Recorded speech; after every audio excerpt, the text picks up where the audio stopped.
আপনারা দেখছেন নিউজ তৎকাল 24। নমস্কার, নিউজ তৎকাল 24 এর পর্দায় আপনাদের সকলকে স্বাগত। আপনাদের সাথে রয়েছি আমি ত্রিশাগ্নি। দেখে নিন এখনকার সংবাদ শিরোনাম। গোপন প্রেমের জেরে সোনামুড়ায় উত্তেজনা, পালানোর চেষ্টায় যুবককে গণপিটুনি, নিখোঁজ বিবাহিত মহিলা। এডিসি নির্বাচনের শেষ দিনে প্রচারে তুঙ্গে উত্তাপ, 28 জয়ের আশায় বিজেপি। যুব মোর্চার বিশাল বাইক র্যালিতে পাহাড়ে জনজোয়ার, তুঙ্গে উঠল এডিসি নির্বাচনী প্রচার। নববর্ষের আগে বাজারে হালখাতা, তবে প্রযুক্তির দাপটে কমছে চাহিদা ও হারাচ্ছে পুরনো জৌলুস। হাসপাতালে গর্ভবতী মেয়ে, আগুনে ভস্মীভূত বাড়ি, সর্বশান্ত দিনমজুর। দুর্যোগ মোকাবেলায় বিলোনিয়ায় প্রশিক্ষণ ও রক্তদান শিবির। টাকার জলার গাঢ় বাজারে সংঘর্ষ, আহত এসপি, গুলি ও ভাঙচুরে উত্তেজনা। দেখে নিন এখন সংবাদ বিস্তারিতভাবে। নিশীথের নীরবতা ভেঙে হঠাৎই চাঞ্চল্য ছড়ালো সোনামুড়া অঞ্চলে। দীর্ঘদিনের গোপন সম্পর্ককে কেন্দ্র করে এক অস্বস্তিকর উদ্বেগজনক ঘটনার জন্ম হয়েছে, যা এখন আলোচনার কেন্দ্রবিন্দু। সোনামুড়া থানাধীন কুলুবাড়ি নতুন কলোনি এলাকায় অভিযোগ, প্রায় 7 বছর ধরে গোপনে প্রেমের সম্পর্ক চলছিল শিবু নম নামে এক যুবকের সঙ্গে এক বিবাহিত মহিলার। গত রাতে ওই মহিলাকে সঙ্গে নিয়ে পালানোর চেষ্টা করলে স্থানীয় লোকজন বিষয়টি টের পেয়ে যায়। এরপর উত্তেজিত জনতা শিবুকে ধরে বেধড়ক মারধর করে। ঘটনায় গুরুতরভাবে আহত হন শিবু নম। তার মাথায় আঘাত লাগায় পুলিশ তাকে চিকিৎসার জন্য আপাতত জামিনে মুক্তি দেয়। অন্যদিকে ওই মহিলা রিনা মজুমদার বর্তমানে নিখোঁজ বলে জানা গেছে। এই ঘটনায় থানায় একটি মামলা দায়ের হয়েছে। উল্লেখ্য, রিনা মজুমদারের স্বামী প্রদীপ নম পেশায় একজন সেলুন কর্মী, স্ত্রীর খোঁজে দুশ্চিন্তায় দিন কাটাচ্ছেন। পারিবারিক সূত্রে জানা যায়, প্রায় 1.5 বছর আগে প্রদীপ নম তার বড় মেয়ের বিয়ে দেন অভিযুক্ত শিবুর বড় ভাই বিদেশ ফেরত সুজন নময়ের সঙ্গে। সমগ্র ঘটনাকে কেন্দ্র করে এলাকায় তীব্র চাঞ্চল্যের সৃষ্টি হয়েছে। ব্যুরো রিপোর্ট, নিউজ তৎকাল 24। নির্বাচনী প্রচারের শেষ দিনে রাজ্য জুড়ে যেন জমে উঠল রাজনৈতিক উত্তাপ। সড়ক থেকে সভামঞ্চ সবখানি ছিল প্রচারের চূড়ান্ত ব্যস্ততা। শুক্রবার 27 নম্বর পূর্ব মুহুরপুর ভুরাতুলি কেন্দ্রে বিজেপি প্রার্থী অভিজিৎ ত্রিপুরার সমর্থনে হারবাতলি এলাকায় একটি নির্বাচনী সভার আয়োজন করা হয়। সভায় উপস্থিত ছিলেন প্রাক্তন সাংসদ রেবতী ত্রিপুরা, প্রাক্তন বিধায়ক শঙ্কর রায় সহ দলের একাধিক নেতা কর্মী সমর্থকদের ব্যাপক উপস্থিতি ও উৎসাহে সভাস্থল ছিল সরগম। সভায় বক্তব্য রাখতে গিয়ে শঙ্কর রায় বলেন, জনজাতি মানুষের উন্নয়নে যদি কোনো সরকার বাস্তব কাজ করে থাকে তবে তা বিজেপি সরকারই করেছে। তিনি উন্নয়নের ধারাবাহিকতা বজায় রাখতে দলীয় প্রার্থীর পক্ষে সমর্থন জানানোর আহ্বান জানান। অন্যদিকে প্রাক্তন সাংসদ রেবতী ত্রিপুরা সংবাদ মাধ্যমের মুখোমুখি হয়ে আশাবাদ ব্যক্ত করেন যে আসন্ন নির্বাচনে বিজেপি 28টির মধ্যে 28টি আসন জয় করে ক্ষমতায় ফিরবে। সব মিলিয়ে নির্বাচনের আগে শেষ দিনের এই প্রচার সভা ঘিরে এলাকায় রাজনৈতিক উত্তেজনা ও আগ্রহ স্পষ্টভাবে ধরা পড়েছে। ব্যুরো রিপোর্ট, নিউজ তৎকাল 24। 28 মুখ্যমন্ত্রী একদম শুরু থেকে বলেছেন তার একটা হচ্ছে 28 সিটের মধ্যে 28 জন প্রার্থী দেওয়া হবে, অর্থাৎ এলায়েন্স আমরা করব না, এটা ওনার ইঙ্গিত ছিল এবং এখন সেটাই হয়েছে। 28 আমরা প্রার্থী দাঁড় করিয়েছি। আমার যেটা প্রেডিকশনে আমি দেখলাম যে 17 to 21 মধ্যে যে কোনো একটা সংখ্যা হতে পারে, সে 18 হতে পারে, 19, 20 হতে পারে, 21 হতে পারে। কি বার্তা দেবেন? আমি একটাই বার্তা দিতে চাই যে শান্তি আমাদের দরকার। ত্রিপুরা শান্তি চায়, মারপিট আমরা চাই না। শান্তি যদি থাকে উন্নয়ন হবে, তাহলে শান্তি এবং উন্নয়নের জন্য বিজেপিকে ভোট দিন, এটাই আমার বার্তা। সবকা সাথ সবকা বিকাশ, সবকা বিশ্বাস, সবকা প্রয়াস। আমরা সবকা সাথ সবকা বিকাশ করতে চাই। এডিসি এলাকার মধ্যে শুধু জনজাতি আছে তা নয়, অন্যান্য সম্প্রদায়ও আছে। যারাই আমরা আছি সবার জন্য আমরা কাজ করি। শেষ মুহূর্তে নির্বাচনী লড়াইয়ে পাহাড়ি জনপথে যেন নতুন করে জেগে উঠল রাজনৈতিক উত্তাপ। ঢেউয়ের মতো ছুটে চলা বাইকের সারি আর স্লোগানের আওয়াজে মুখর হয়ে উঠল গোটা এলাকা। আসন্ন এডিসি নির্বাচনকে সামনে রেখে ৩৬ শান্তির বাজার যুব মোর্চার উদ্যোগে আয়োজিত হয় এক বৃহৎ বাইক র্যালি। র্যালিটি ২৬ বীরচন্দ্র কলসি কেন্দ্র, কাঠালিয়া রাজাপুর মির্জা কেন্দ্র এবং ২১ মহারানী জেলাকাম কেন্দ্রের বিভিন্ন পাহাড়ি রাস্তা পরিক্রমা করে। এই কর্মসূচিতে উপস্থিত ছিলেন শান্তিরবাজার বিধানসভা কেন্দ্রের বিধায়ক প্রমোদ রিয়াং, মণ্ডল সভাপতি দেবাশিস ভৌমিক, যুব মোর্চার মণ্ডল সভাপতি রামপ্রসাদ শীল, জনজাতি মোর্চার মিডিয়া ইনচার্জ রবীন্দ্র রিয়াং, ২৬ বীরচন্দ্র কলসি কেন্দ্রের প্রার্থী সঞ্জীব রিয়াং, প্রাক্তন মণ্ডল সভাপতি অশোক সেন এবং সহ সভাপতি বিকাশ সেন সহ অন্যান্য নেতৃবৃন্দ। র্যালিতে অংশ নেওয়া যুবকদের উচ্ছ্বাস এবং নির্বাচনী স্লোগানে গোটা এলাকায় তৈরি হয় উৎসব মুখর পরিবেশ। শেষ পর্যন্ত র্যালিটি শান্তিরবাজার মণ্ডল কার্যালয়ের সামনে এসে সমাপ্ত হয়। এই কর্মসূচি থেকে স্পষ্ট, আসন্ন নির্বাচনে যুব সমাজ বড় ভূমিকা নিতে প্রস্তুত। যুব মোর্চার এই উদ্যোগে কর্মী সমর্থকদের ব্যাপক উপস্থিতি ছিল চোখে পড়ার মতো, যা নির্বাচনী আবহকে আরো তীব্র করে তুলেছে। ব্যুরো রিপোর্ট, নিউজ তৎকাল 24। মথাকে ভোট দিয়ে লাভ নয়, দিদিকে ভোট দেন এবং আপনাদের এডিসি এরিয়া না পাহাড়ি না বাঙালি না মাইনরিটি সবার যে চিন্তাধারা এবং সবার যে মানুষের যে আকাঙ্ক্ষা উন্নয়ন, রাস্তাঘাট থেকে শুরু করে চালচি খাবার থেকে শুরু করে যতগুলা উন্নয়নমূলক কাজ আছে, যেগুলা বিগত ২১-এর মধ্যে ত্রিপুরা রাজ্যের ক্যাবিনেট থেকে ২০২১-এ বিধানসভা থেকে যে 127 MML বিল পাস করে দিয়েছিল ত্রিপুরা রাজ্য সরকার এবং বিজেপি সরকার, সেই সরকার আমি একটু তুলে ধরছি, যদি ২০২১-এ মথা যদি না আসতো, বিজেপি যদি আসতো এবং আমাদের সেই amendment bill 127 MML bill pass হয়ে যেত দিল্লি থেকে। নতুন বছরের দরজায় কড়া নাড়ছে বাংলা নববর্ষ, আর সেই আবহে বাজারে দেখা মিলছে এক সময়ের অত্যন্ত পরিচিত ঐতিহ্য হালখাতা। তবে সময়ের পরিবর্তনে এই প্রথার জৌলুস এখন অনেকটাই ফিকে হয়ে এসেছে। আর মাত্র ৪ দিন বাকি নববর্ষে, এরই মধ্যে বিভিন্ন বাজারে হালখাতার খাতা বিক্রি শুরু হয়েছে। আগে এই সময়ে ব্যবসায়ীদের মধ্যে হালখাতা নিয়ে বেশ উৎসাহ দেখা গেলেও এখন সেই চিত্র অনেকটাই বদলেছে। ব্যবসায়ীদের মতে আধুনিক প্রযুক্তির ব্যবহার বেড়ে যাওয়ায় হিসাব নিকাশের পদ্ধতিতেও এসেছে বড় পরিবর্তন। বর্তমানে অনেক ব্যবসায়ী কম্পিউটার ও ডিজিটাল মাধ্যমে তাদের লেনদেনের হিসাব রাখছেন, ফলে প্রচলিত হালখাতার প্রয়োজনীয়তা আগের মতো আর তেমন নেই।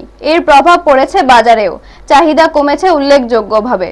তবে চাহিদা কমলেও ঐতিহ্যকে ধরে রাখতে এখনো কিছু ব্যবসায়ী হালখাতা ব্যবহার করছেন। তারা মনে করেন এটি শুধু হিসাবের খাতা নয়, বরং একটি সাংস্কৃতিক পরিচয়ের অংশ।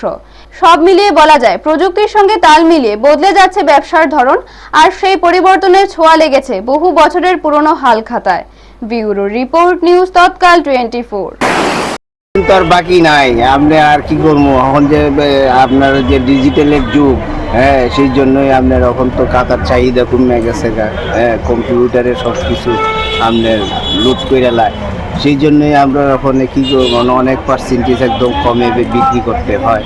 হ্যাঁ মোটামুটি আর বেশি দিন বাকি নাই, আর 4 মধ্যে 3 দিন আছে, 3-4 দিন বাকি আছে, দেখা যাক কি হয়। হ্যাঁ এমনি কারণটা কি তা কম বিক্রি হয়? কম বড় বড় দোকানগুলিতে কম্পিউটারেই আপনি ইউজ করে, সেই জন্যই আমাদের মানে এখন এইটি আর করা হয় না। আপনার হ্যাঁ, একদিকে হাসপাতালে মেয়ের প্রসব যন্ত্রণা, অন্যদিকে বাড়িতে ভয়াবহ আগুন। এক রাতেই দুঃস্বপ্ন নেমে এলো কৈলাস শহরের দিনমজুর সুনামিয়ার জীবনে। ঘটনাটি ঘটেছে কৈলাস শহরের পাখির বাঁধা বালিছড়া ৫ নম্বর ওয়ার্ড এলাকায়। জানা গেছে গতকাল ভোর আনুমানিক 3:30 থেকে 4টার মধ্যে হঠাৎই আগুন লেগে যায় সুনামিয়ার বাড়িতে। স্থানীয়দের প্রাথমিক অনুমান বৈদ্যুতিক শর্ট সার্কিট থেকেই অগ্নিকাণ্ডের সূত্রপাত। দুর্ভাগ্যজনকভাবে ঘটনার সময় বাড়িতে কেউ উপস্থিত ছিল না। সুনামিয়ার গর্ভবতী মেয়ে প্রসব যন্ত্রণা আক্রান্ত হয়ে কৈলাসশহর RJM হাসপাতালে ভর্তি ছিলেন। তার পাশে থাকতে পরিবারের সকলে হাসপাতালে অবস্থান করছিলেন। সেই সুযোগে আগুন দ্রুত ছড়িয়ে পড়ে পুরো বাড়িতে। অগ্নিকাণ্ডে সুনামিয়ার 2টি বসত ঘর এবং একটি রান্নাঘর সম্পূর্ণভাবে পুড়ে ছাই হয়ে যায়। ঘরের সমস্ত আসবাবপত্র, নগদ অর্থ এবং জমানো স্বর্ণালংকার আগুনে ভস্মীভূত হয়েছে। ক্ষয়ক্ষতির পরিমাণ ব্যাপক বলে জানা গেছে। খবর পেয়ে দমকল বাহিনী ঘটনাস্থলে পৌঁছালেও আগুনের তীব্রতা এতটাই বেশি ছিল যে কিছুই রক্ষা করা সম্ভব হয়নি। এক রাতেই সর্বশান্ত হয়ে পড়েছেন দিনমজুর সুনামিয়া। মাথা গোজার একমাত্র আশ্রয়টুকু হারিয়ে বর্তমানে তিনি ও তার পরিবার খোলা আকাশের নিচে দিন কাটাতে বাধ্য হচ্ছেন। আজ দুপুরে সুনামিয়া ও স্থানীয় বাসিন্দারা কৈলাসশহর থানায় গিয়ে বিষয়টি জানান। ক্ষতিগ্রস্ত পরিবারের পাশে দাঁড়াতে প্রশাসনের দ্রুত হস্তক্ষেপ এবং আর্থিক সহায়তার দাবি জানিয়েছেন এলাকাবাসী। এখন প্রশাসনের সাহায্যই একমাত্র ভরসা হয়ে দাঁড়িয়েছে অসহায় এই পরিবারের জন্য। ব্যুরো রিপোর্ট, নিউজ তৎকাল 24। কিতা হইছে কাউকে? ঘর রয়েছে কেমনে? সম্ভবত কারণ তোর রয়েছে। আমি ধরো আসলাম, আমার মাইয়া লইয়া ডেলিভারি কেস আছিল, হসপিটাল আসলাম, এইখানে মানুষের লিমাইছে, আমি যাইতে যাইতেও সম্পূর্ণ জ্বলি গেছে। বাড়িতে কেউ আসলো না? না, কেউ আসলো না। ঘরটা কিতা পাকা ঘর আসলো নি? না, পাকা ঘর না, মানে বাঁশের বেড়া আসলো, টিনের চাল আসলো। দুইটা ঘর রয়েছে। দুইটা ঘর আর কি, দুইটা ঘর। একটা রান্না করনি? রান্নাঘর একটা, মানে রান্নাঘর তো আলাদা আছে, এরপরেও আরো দুইটা ঘর। টোটাল রান্না করলে তিনটা ঘর জ্বলছে। রান্নাঘরটা আমরা যদি মানে এরপরে অ্যাটাচড আসলো দেখি ইয়ে করছি না, পুরা ছাইয়া গেছে। পুরা একবারে মানে কোনো পুরা জিনিস ডকুমেন্টস থাকি ধরি আর কোনো জিনিস আমার খালি পণ্য যা কাপড় তার রয়েছে, আর কোনো জিনিস না। টাকা পয়সা? টাকা পয়সা রয়েছে কত টাকা? 20,000 টাকা। আর এমনি সোনা গয়না আছে? সোনা গয়নাও আছে, সোনা গয়নাও আছে। আমরা একটা এস্টিমেট ইয়ে করছি আর কি, মানে 1.5 লাখ টাকা সোনা গয়না। বর্তমানে এটা সালিয়ে মিসকার এই কিছু সবই পাওয়া হয়ে গেছে না। ফায়ার সার্ভিস গেছিল না? গেছে ফায়ার সার্ভিস গেলেও রাত্রে, অনেক রাত্রে হয়েছিল, তো তখন এখানে জলের সুবিধা নাই। এই যে জায়গাটা কয়টার সময় হয়েছে? হিল এরিয়া, মানে এরিয়াটা 3:30 4টা এরকম হইব রাত্রে। কোন জায়গা? এটা ভিতর বাকির বাদা বালিসুরা গ্রামটার নাম, 5 নম্বর ওয়ার্ড। দুর্যোগে আতঙ্ক নয়, প্রস্তুতিই হোক প্রধান শক্তি। এই বার্তা সামনে রেখে বিলোনিয়ায় আয়োজিত হলো এক বিশেষ প্রশিক্ষণ শিবির ও রক্তদান কর্মসূচি। শুক্রবার দুপুর প্রায় 12টা নাগাদ বিলোনিয়া পুরাতন টাউন হলে মহকুমা প্রশাসনের উদ্যোগে সিভিল ডিফেন্স ও আপদ মিত্র স্বেচ্ছাসেবকদের নিয়ে একদিনের রিফ্রেশার প্রশিক্ষণ শিবির এবং রক্তদান শিবির অনুষ্ঠিত হয়। অনুষ্ঠানের সূচনা করেন দক্ষিণ জেলার জেলা শাসক মোহাম্মদ সাজ্জাদ পি প্রদীপ প্রজ্বলনের মাধ্যমে। উপস্থিত ছিলেন ডিজাস্টার ম্যানেজমেন্টের বিলোনিয়া মহকুমার দায়িত্বপ্রাপ্ত আধিকারিক ডিসিএম সঞ্জয় শীল, ডিসিএম সনদ দেওয়ান, অগ্নি নির্বাপক দপ্তরের আধিকারিক ও আবহাওয়াবিদরা। আলোচনায় অতিথিরা স্বেচ্ছাসেবকদের দায়িত্ব ও ভূমিকার উপর গুরুত্ব আরোপ করেন। দুর্যোগপূর্ণ পরিস্থিতিতে দ্রুত মানুষের পাশে দাঁড়ানো, সচেতনতা বৃদ্ধি এবং নিজেদের সর্বদা প্রস্তুত রাখার উপর জোর দেওয়া হয়। আবহাওয়ার পরিবর্তনের সঙ্গে তাল মিলিয়ে আগাম প্রস্তুতির কথাও তুলে ধরা হয়। রক্তদান প্রসঙ্গেও বক্তারা বলেন, রক্তদান মহৎদান, রক্তদান জীবনদান। রক্তদানের মাধ্যমে যেমন অন্যের জীবন বাঁচানো যায়, তেমনি নিজের শারীরিক অবস্থারও একটি প্রাথমিক ধারণা পাওয়া যায়। অনুষ্ঠানের মাঝে অতিথিরা রক্তদান শিবির পরিদর্শন করেন, রক্তদাতাদের সঙ্গে কথা বলেন এবং তাদের উৎসাহিত করেন। এদিন স্বেচ্ছাসেবকদের ভালো কাজের স্বীকৃতি হিসেবে শংসাপত্র প্রদান করা হয়, যা তাদের ভবিষ্যতে আরো উৎসাহ যোগাবে বলে মনে করা হচ্ছে। সমগ্র কর্মসূচি জুড়ে দুর্যোগ মোকাবেলার সচেতনতা ও মানবিকতার বার্তাই ছিল প্রধান আকর্ষণ। ব্যুরো রিপোর্ট, নিউজ তৎকাল 24। আজকে মহকুমা প্রশাসনের উদ্যোগে এক দিবসীয় একটা কর্মশালা অনুষ্ঠিত হয়, যাতে উপস্থিত ছিল সিভিল ডিফেন্স এবং আপদা মিত্র ভলান্টিয়ার বিলোনিয়া মহকুমার যারা যারা আমাদের নির্বাচিত। সেই আলোচনায় অনুষ্ঠানে অংশগ্রহণ করেছেন আগরতলা থেকে আগত মেট্রোলজিক্যাল ডিপার্টমেন্ট থেকে বিশেষজ্ঞরা এসছেন ফায়ার সার্ভিস থেকে রিসোর্স পারসন, ডিএম অফিস থেকে এসছেন নোডাল অফিসার, ডিপিও। আজকে বিশেষ এই আলোচনা চক্রে যারা রিসোর্স পারসনরা এসছেন অনেকগুলি অ্যাপ নিয়ে আলোচনা করেছেন, কিভাবে আমরা ইজিলি অ্যাক্সেস করতে পারবো, ফোরকাস্ট করতে পারবো, এবং আমাদের ভলান্টিয়ারকেও শিখিয়ে দিয়েছে। সেই ভলান্টিয়াররা আবার বাকি যারা রয়ে গেছে তাদেরকেও শিখিয়ে দেবে। আমরা এই কর্মশালার পাশাপাশি আমাদের এখানে একটা রক্তদান শিবিরও আয়োজন করেছিলাম। নিঃশব্দ দুপুর হঠাৎই ভেঙে দিল চিৎকার আর আতঙ্ক। টাকার জলার গারো বাজার এলাকায় আচমকাই ছড়িয়ে পড়ে তীব্র উত্তেজনা। মুহূর্তের মধ্যেই পরিস্থিতি রূপ নেয় সংঘর্ষে, যার জেরে এলাকা জুড়ে সৃষ্টি হয় চাঞ্চল্য। জানা গেছে, শুক্রবার টাকার জলার গারো বাজারে একদল দুষ্কৃতী আচমকা হামলা চালায়। ঘটনা বেশ কয়েকটি গাড়ি ভাঙচুর করা হয়। পরিস্থিতি নিয়ন্ত্রণে আনতে গেলে পুলিশ ও দুষ্কৃতীদের মধ্যে সংঘর্ষ বাধে।